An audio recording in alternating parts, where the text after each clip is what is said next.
मेरी बेटी अक्सर रात को अपने सौतेले भाई के साथ सोती थी। दोनों ही जवान थे। मेरी बेटी सुबह सवेरे कमरे से नहाकर निकला करती थी और अक्सर बेहोश हो जाती थी। एक दिन मेरी बेटी वॉशरूम में उल्टियां कर रही थी। मुझे कुछ शक सा हुआ और मैं रात को इनके कमरे में चली गई। अचानक दरवाजा खुला तो मेरा दिल फट गया। मेरा सौतेला बेटा और बेटी बेड पर एक साथ। मैं शादी के तीसरे साल ही बेवा हो गई थी। इस वक्त मेरी उम्र 20 साल थी, क्योंकि मेरे बाप ने मेरी शादी 17 साल की उम्र में ही कर दी थी। मैं अपने माँ बाप की अकलौती बेटी थी, मगर मुझे ऐसा लगता था कि मैं इन पर एक बहुत बड़ा बोझ थी। मेरे पैदा होने के बाद मेरी माँ फिर से औलाद की खुशी ना देख पाई थी और मेरे वालिद को बेटे की बहुत ख्वाहिश थी, मगर वो कुछ खानदानी सख्तियों की वजह से दूसरी शादी ना कर सके। बस इसी वजह से वो मुझे दिल से प्यार नहीं करते थे। हर वक्त मुझसे सख्ती से बात करते और इसी वजह से इन्होंने मेरी शादी बहुत जल्द कर दी थी। मेरा शौहर प्राइवेट इदारे में काम करता था। हमारी 2 साल की बेटी भी थी, मगर एक दिन ऑफिस से आते हुए इनका एक्सीडेंट हुआ और वो मौके पर ही दम तोड़ गए। वो दिन मेरे लिए किसी क़यामत से कम ना था। इद्दत पूरी होने के बाद मेरे सास ससुर ने मुझे वालिदैन के घर भेज दिया। शायद वो भी मुझे अच्छा नहीं समझते थे, क्योंकि इनके ख्याल से मैं एक मनहूस औरत थी। खैर, मैं चुप करके अपने वालिदैन के घर आ गई। मेरे वालिदैन तो मुझे पहले ही बहुत समझते थे। मैं अपनी बेटी को सीने से लगाकर बहुत रोती। बल आखिर मेरे बाप ने मेरी दूसरी शादी करवा दी, एक ऐसे शख्स से जिसका पहले से ही एक और बेटा था और मेरी एक बेटी थी। हम दोनों एक जैसे थे, इसलिए हमारी शादी हो गई, वरना मुझे रिश्ता भी ना मिलता। इसका बेटा मेरी बेटी से 2 साल छोटा था। इसके बेटे का नाम अरहम था और मेरी बेटी का नाम अलीसा था। हम लोग साथ रहने लगे और वक्त इसी तरह गुजरने लगा। अलीसा 17 साल की हो गई और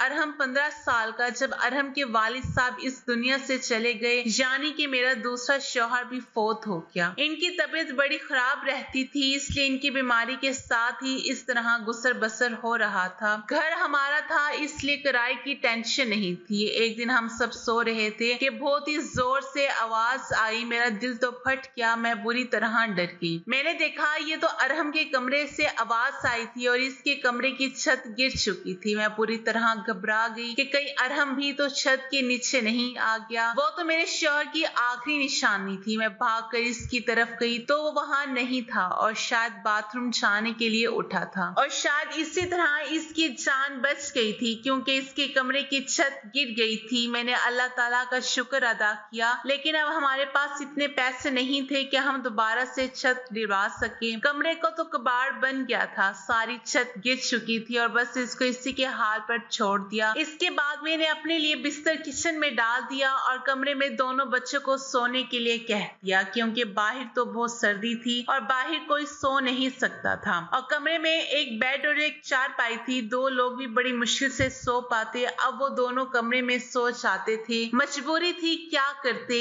एक कमरे में मेरे शौहर ने तो दुकान डाल के दी थी। घर में 3 ही तो कमरे थे। यूं तो हम 3 लोगों के हिसाब से कमरे मुनासिब थे, लेकिन एक दुकान के लिए कमरा भी जरूरी था। अब मजबूरी थी, क्या कर सकते थे, गुजारा तो करना ही था। एक दिन मेरा बेटा बेटी के कमरे में सोया तो सुबह सुबह कुछ ऐसा हुआ कि मैं हैरान रह गई। अरहम तो उठकर नाश्ते करने भी बैठ गया, मगर अलीसा अभी तक जाग ही नहीं रही थी। लेकिन वो इतनी देर तक तो कभी भी नहीं सोई थी। इसकी आदत थी कि वो सुबह जल्दी जाग जाया करती थी। इसको आवाज दी तो वो उठ नहीं रही थी। थोड़ी देर के बाद मैंने इसे चेक किया, पता चला कि वो बेहोश हो चुकी है। मैं बुरी तरह घबरा गई कि क्या हो गया है इसको। मैंने फौरन अरहम को आवाज दी और इसको कहा कि मोहल्ले वाले डॉक्टर को बुला कर लाओ। डॉक्टर आया तो इसने यही कहा कि काफी कमजोरी की वजह से बच्ची बेहोश हो गई है, खून की भी कमी है, कोई भारी काम ना करवाएं, इससे बस आराम करवाएं और फल दूध वगैरह खिलाएं पिलाएं, ठीक हो जाएगी। जब बेटी को होश आया तो मैंने पूछा क्या हुआ, तो कहने लगी कि बस ऐसे ही बैठे बैठे बेहोश हो गई थी। मैंने अपनी बेटी को कहा कि तुम आराम करो, मैं तुम्हारे लिए नाश्ता बना कर लाती हूँ। अच्छा, मैं नाश्ता बनाकर कमरे में वापस आई तो वो कमरे में नहीं थी और कमरे के बिस्तर पर चादर भी नहीं थी। मैंने बाहर जाकर देखा तो वो इसी चादर को बैठकर धो रही थी। मैंने कहा कि अभी अभी तुझे होश आया है और तू यहाँ बैठकर काम कर रही है। डॉक्टर ने कहा है कि आराम करना है, कुछ कुछ खाएगी पिएगी तो ठीक हो जाएगी, चल उठ जा यहाँ से। तो वो कहने लगी कि नहीं, मुझे ये चादर लाजमी धोनी है। बिस्तर पर बिछाने के लिए एक ही चादर है हमारे पास। मैंने कहा कि अचानक से चादर धोने का भूत कहाँ से सवार हो गया तेरे सर पर? इतनी तो चादर गंदी नहीं थी, छोड़ दे इसको, मैं खुद धो दूंगी। लेकिन मेरी बेटी ने मेरी बात ना मानी और चादर को धोकर तार पर फैलाकर इसके बाद ही नाश्ता किया। फिर थोड़ी देर के लिए सो गई। अरहम तो काम पर चला गया। इसको मैंने सिर्फ मैट्रिक तक ही पढ़ाई करवाई थी और वह एक जूतों की दुकान पर काम किया करता था। घर में एक करियाने की दुकान मैं खुद ही चलाती थी। वैसे भी इस दुकान में ज्यादातर बच्चे ही आते थे। दिन इसी तरह गुजर गया। इस रोज अरहम ने कहा कि मैं खाना खा के आया हूँ और वो देर से आया था। अलीसा पहले ही कमरे में जाकर सो चुकी थी और वो भी जाकर कमरे में सो गया। मैंने किचन में चारपाई डाली थी। जगह बदलने की वजह से नींद नहीं आ रही थी। अपने शौहर को याद कर रही थी। मेरा दूसरा शौहर बहुत अच्छा था, मेरा बहुत ख्याल रखता था। इसने कभी मुझे मेरी पिछली शादी का ताना नहीं दिया था। मेरी बेटी को हमेशा अपनी बेटी समझता था और मैंने भी अरहम को कभी ये नहीं बताया कि वो मेरा सुतेला बेटा है। इसने भी अपने हिस्से का प्यार मुझसे ले लिया। वैसे भी अब हमें इसी का सहारा था। वह इस घर में मर्द था, वरना हम दो औरतें कहाँ जाती। काम भी अच्छे तरीके से कर रहा था। मैंने इससे कहा कि अपने आगे की पढ़ाई प्राइवेट कर लो, क्योंकि अगर इसके पास कोई अच्छी डिग्री होगी तो कोई अच्छी नौकरी मिल जाएगी। वो मेरी हर बात मान लेता था। लेकिन अगले दिन फिर कुछ ऐसा हुआ कि मैं हैरान रह गई। अलीसा फिर से बेहोश हो चुकी थी और इस बार तो इसकी शक्ल देखकर लग रहा था कि जैसे इसके जिस्म से सारा खून ही खींच लिया गया है। बिल्कुल पीली पड़ गई थी। मैंने फिर से डॉक्टर को बुलाया और डॉक्टर ने वही बात कही कि मैंने आराम करने को कहा था। इसको खाने में क्या खिलाया था? मैंने सारी तफसील बताई। मैंने कहा कि यखनी बना कर दी थी और फल फ्रूट भी खिलाए थे। पूरा दिन कोई काम भी नहीं किया। तो डॉक्टर ने कहा फिर दोबारा से कैसे इतनी कमजोरी हो गई? आप इस बात को सीरियस नहीं लेंगे तो आपकी बेटी की जान को भी खतरा हो सकता है, क्योंकि इस तरह से अचानक बेहोश हो जाना और कई घंटे तक बेहोश रहना कोई मामूली बात नहीं है। डॉक्टर ने सख्ती से तलकीन की और वो वहां से चला गया। मैंने भी अपनी बेटी को जब होश में देखा तो इससे कहा कि तूने अब फिर से कोई काम किया तो मुझसे बुरा कोई नहीं होगा। लेकिन थोड़ी देर बाद ये देखकर मैं हैरान रह गई। वो फिर से चादर को धो रही थी। इस दफा तो मैं इसे दूर से देखकर हैरान रह गई, क्योंकि जो भी वो कर रही थी इसे सब कुछ मालूम था। वो बेहोशी से उठकर चादर को क्यों धोना शुरू कर देती थी? ये सब कुछ क्या हो रहा था? और वो तब से बेहोश हो रही थी जब से मेरे बेटे ने इसके कमरे में सोना शुरू किया था। मेरा बेटा इसके लिए गैर महरम था, लेकिन बचपन से दोनों एक साथ बड़े हुए थे।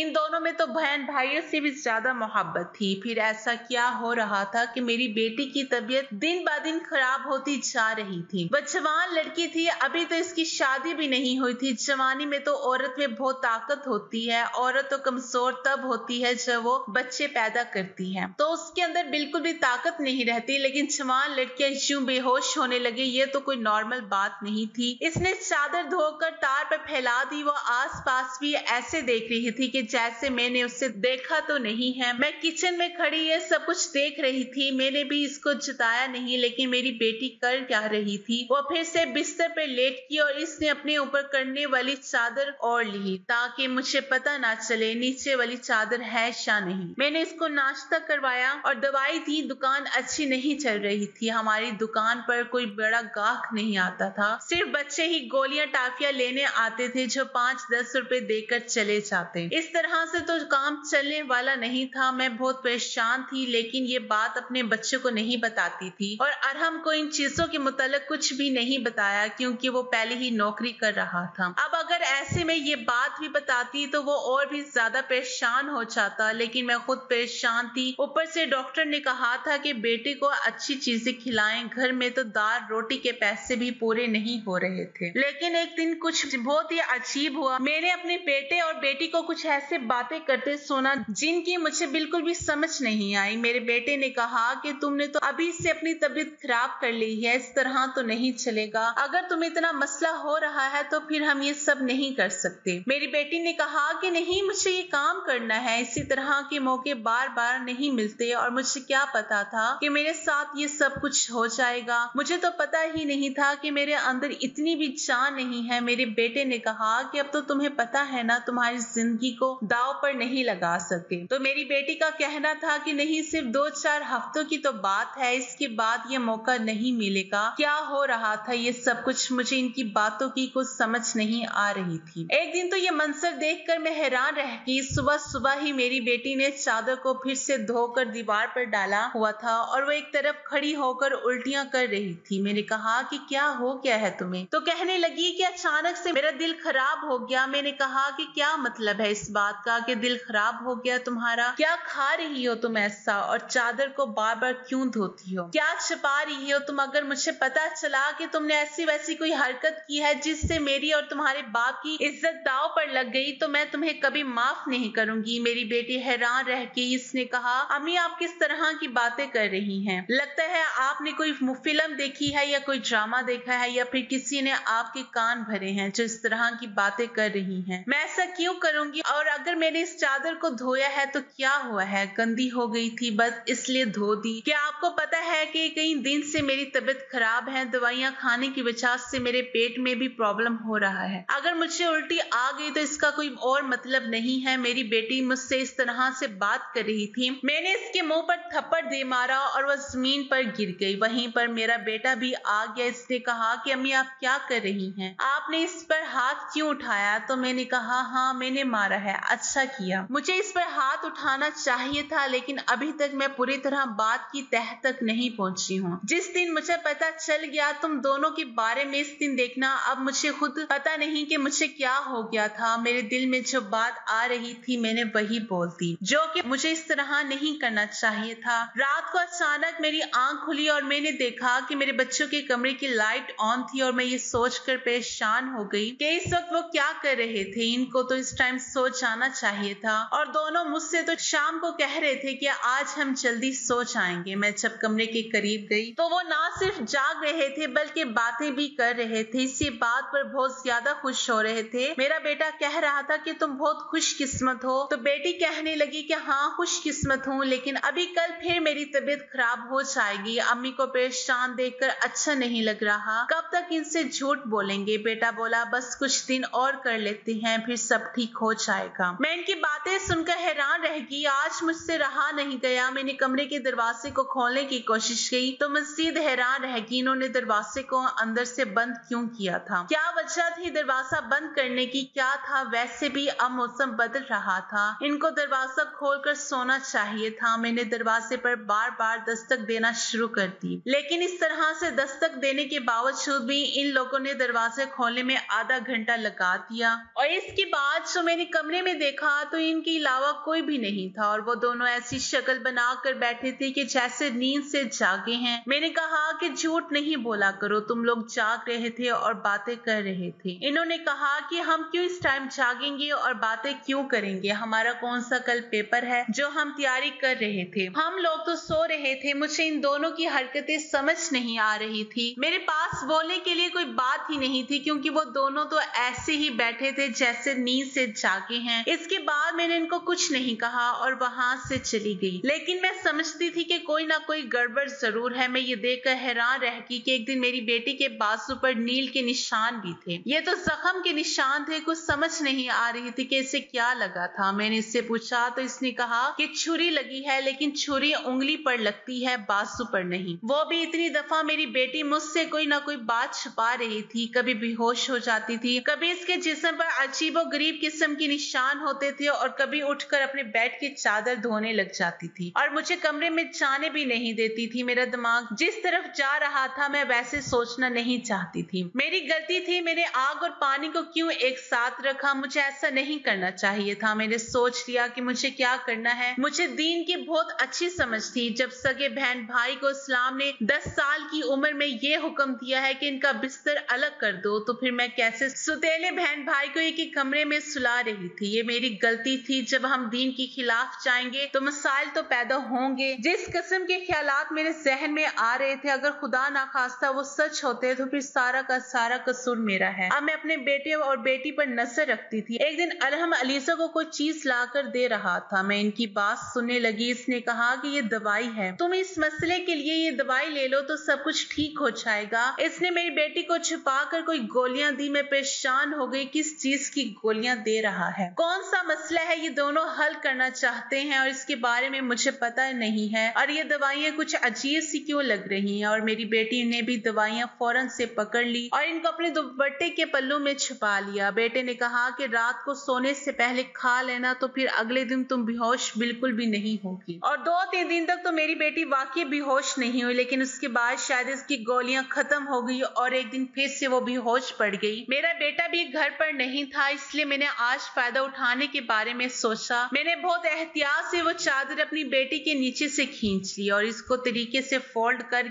अपने कमरे में ले आई। मुझे खोल कर देखना था कि इस पर ऐसा क्या लगा था जिसकी वजह से मेरी बेटी सुबह उठते ही इसे धोना शुरू कर देती है और यहाँ तक कि अपनी बीमारी का ख्याल भी नहीं करती। जब मैंने चादर को खोल कर देखा तो पहले तो मुझे कुछ नजर नहीं आया, लेकिन जब मैंने गौर किया तो ये देखकर मैं हैरान रह गई कि इस चादर पर खून के दाग थे। मुझे समझ नहीं आई ये खून के दाग कहाँ से आ गए। मैं हैरान हो गई, लेकिन मुझे ये बात समझ नहीं आई। फिर मैं सोचती रही कि ये सब कुछ क्या है। फिर मेरे बेटे और बेटी की हरकतों पर नजर रख रही थी, इसलिए सारा कुछ अपने दिमाग में सोच रही थी, लेकिन मैं किसी नतीजे पर नहीं पहुंची। फिर मेरी बेटी को ये पता चल ही गया कि चादर मैंने देख ली है, तो वो मेरे पास आकर बैठ गई और कुछ अजीब सी घबराई हुई नजर आने लगी। इसके बाद मैंने इससे पूछ लिया कि क्या बात है, क्यों परेशान लग रही हो। तो इसने कहा कि अम्मी वो चादर कहाँ है। तो मैंने कहा कि वो तो मैंने धोकर डाल दी है। मेरी बेटी चाहने लगी तो मैंने इसका हाथ पकड़कर इसे रोक लिया और मैंने कहा कि मैं ये सब कुछ देख चुकी हूँ। इस चादर को जो भी लगा हुआ था मुझे बता दो ये सब कुछ क्या है, क्योंकि मेरे दिमाग में बहुत बुरे ख्यालात आ रहे थे। फिर मेरी बेटी ने मुझे ऐसी बात बताई कि मेरे पैरों तले से जमीन निकल गई। मेरी बेटी ने मुझे बताया कि जैसे आप समझ रही हैं वैसा बिल्कुल भी नहीं है। दरअसल हमने देख लिया था कि इस घर के हालात अच्छे नहीं चल रहे, घर की दुकान चल नहीं रही थी, भाई भी कुछ खास पैसे नहीं कमा रहा था, लेकिन हमें ऐसा कोई काम नहीं मिल रहा था जो हम लोग कर पाते। फिर भाई के दोस्त ने इसे और मुझे एक अस्पताल में काम दिलवाया। वो सुबह अस्पताल में जाता और मैं रात को जाती और इस काम के बहुत सारे पैसे वो हमें दे रहा था। दरअसल भाई भी पूरा दिन वहीं पर होता था और रात को मुझे ले जाता और हम भी इकट्ठे काम खत्म करने के बाद वहां से आते। हमें पता था